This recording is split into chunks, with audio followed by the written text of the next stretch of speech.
Can you hear me? My name's Jo Dawson, and I am a supervisor at Child, Youth and Family Christchurch West Office. And my name's Leslie Williams, and I'm lucky enough to be the family violence social worker for Child, Youth and Family for the whole of Christchurch. So we're here today really to talk to you a little bit about why Child, Youth and Family is so worried about family violence and how we work with other agencies and families to try and make that better in our society. Take away. Yeah, I thought I'd just give you a little bit of an overview before we get into some of this stuff. We're not a voluntary service, so we're not always popularly greeted when we come knocking on people's doors. But one of the things that Child, Youth and Family does in regards to family violence is police always notify us whenever there's a child involved in a family violence incident. So that probably makes up 50% of our work. So when it's notified to us,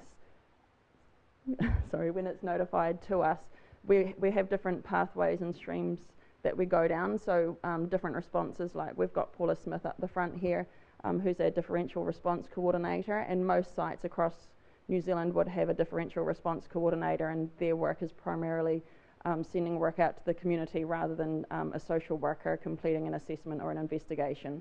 So when work does come in, we normally give it a 24-hour, 48-hour, 7-day or a 28-day response. And sometimes in regards to family violence, that makes it a little bit difficult, as we most know when police do notify the Child, Youth and Family, that's the most honest response we ever get from a victim of violence, and they'll normally tell what happened. So sometimes by the time Child, Youth and Family does get out there, the stories change, there's minimisation, and we have to work really hard and bring in family and friends and professionals to make some plans moving forward. I'll pass on to some... Yeah, and just a couple of other things. Like there are about 53 sites, Child, Youth and Family offices around the country, and Child, Youth and Family is the biggest employer of social workers in the whole of New Zealand. There's 4 sites in Christchurch. Our clients are the children. They're the unborn babies right up to children up to the age of 17. So our focus is always on the safety, the care and protection of those children. There's 2 arms to Child, Youth and Family. It's mandated by the Children and Young Persons and Their Families Act. There's the care and protection side in which we work, and there's also youth justice. So we're seeing even a lot of our young people that have gone through the care and protection system now going into the youth justice system and starting to become violent offenders themselves. So a real key for us is early intervention. We know that even in utero, children are affected by family violence, and part of our role too is to educate our social workers, the wider the community and families about that stuff.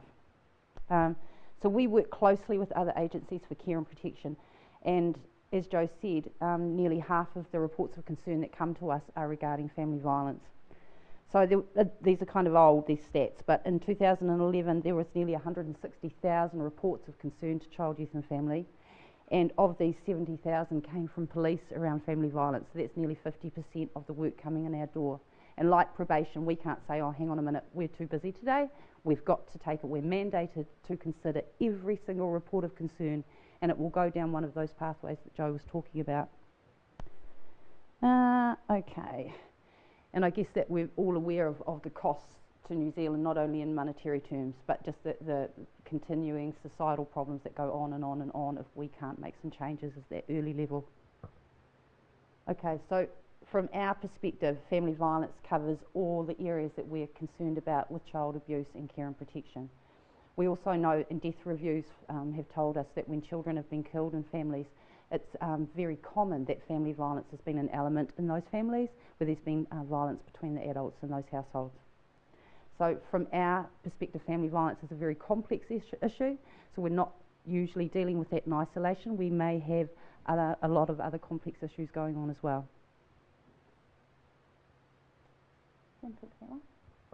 Yeah, and I'm sure most of you know the impact on the child's brain and development in terms of being exposed to family violence and the normalisation that comes along with it. So for us, early intervention is the most important, and we rely on community, neighbours, people calling in around family violence so we can get there quicker. It's quite sad when one of my roles is looking at all the cases that come in and making the decisions about whether we're going to be working with this family or not, and seeing that there's a history of family violence that's generational. So, you know, mum's been in a violent relationship, she's had a baby, and as that baby grows up into a young person, we start seeing the same sort of pattern. So we've got a lot more stronger focus on trying to prevent that. In terms of some of the stuff that we do around that, Leslie sits on the Family Violence Roundtable and works with agencies because we can't do this alone. You also sit on the family safety team. So Leslie, in her role, has you do a lot of things and goes over every single case that comes in, and we make the decisions. But yeah. I guess I wanted to say that, and also it's interesting, being a statutory agency, we're a bit scary for families. So I mean, we've actually, in some ways, we've got the mandate to actually compel families to engage with safety. And if they're not able to do it, and our clients are the children, if they can't protect their children, then we're obligated by the law to protect the children somehow. And that's working within the family first, and engaging families with agencies. And in some ways, Child, Youth and Family is sometimes utilised by other agencies such as Refuge to say, actually, you will be hearing from Child, Youth and Family, or I need to talk to them. If you can't protect your kids, they're going to have to come along and have a chat to you about that. So we can actually, that's why we try to work in a way where, I mean, our mandate is to strengthen families to keep the children safe themselves. So they don't need the government in there, they don't need agencies in there. But if they can't do it, we have to, that's our job. And it's not always an easy line to walk with victims and re-victimising victims as well. Often we also know that if we can make women safe, then they parent their children well. But we have to work in the crisis often to get them to that point. So we have a difficult job. I talk with Refuge and police on a daily basis, and as I said, I look at all the family violence reports that come to Child, Youth and Family across Christchurch, and that can be anything from about 70 to 100 a week where there's kids involved with police call-outs. So there's a lot going on out there. So, I guess, we need to speak up for children because they're scared, or they don't know how to speak up for themselves, or this is normal for them. The people they should be going to for help may be the ones who are harming them, and they learn really screwed up lessons about love. As adults, we're responsible for protecting our children and young people, and that's us as a community, and Child, Youth and Family are part of that. And I know there's probably each and every one of you will have some knowledge or preconceptions of our agency as well, so I really invite you to talk to us. I'll leave my cards out the back as well, and you can give me a ring. I'm really happy to talk to anyone if you've got concerns or worries or think, is this care and protection, is this Child, Youth and Family? Ring me.